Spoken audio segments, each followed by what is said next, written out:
Evening tea టైంలో కానీ లేదా వాతావరణం చల్లగా ఉన్నప్పుడు కానీ మనకి ఏదైనా స్నాక్స్ తినాలి అని అనిపిస్తూ ఉంటుంది కదా. అలాంటప్పుడు ఒకసారి ఈ మిర్చి బజ్జీని ట్రై చేయండి.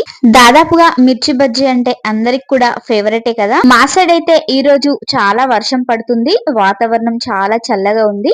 మరి అలాంటప్పుడు మనం ఊరుకుంటామా? టక్కుమని ఈ మిర్చి బజ్జీని అయితే ప్రిపేర్ చేశాను. నిజం చెప్తున్నా, టేస్ట్ మాత్రం చాలా బాగా కుదిరింది. ఈ మిర్చి బజ్జీ అంటే నాకైతే చాలా చాలా ఇష్టం అండి. మరి మీలో ఎంత మందికి ఇష్టమో కామెంట్ బాక్స్ లో కామెంట్ చేయండి. మిర్చి బజ్జీ ఫుల్ వీడియో కావాలనుకుంటే మన ఛానల్లో ఉంది, ఒకసారి వెళ్ళి చూడండి. ఈ మిర్చి బజ్జీని చూస్తేనే నోరూరుతుంది కదా. ఒకసారి ఈ మిర్చి బజ్జీ ఎలా ఉందో టేస్ట్ చేసి చెప్తాను. టేస్ట్ మాత్రం నెక్స్ట్ లెవెల్ అండి, చాలా బాగుంది. మరి ఆలస్యం చేయకుండా ఫుల్ వీడియో చూసేసి ఒకసారి ట్రై చేయండి. నేను చెప్పిన ప్రాసెస్ లో కనుక మిర్చి బజ్జీ ప్రిపేర్ చేశారంటే 100% పర్ఫెక్ట్ గా వస్తుందండి. టేస్ట్ కూడా చాలా బాగుంటుంది. చాలా ఈజీగా సింపుల్ గా చేసుకోవచ్చు.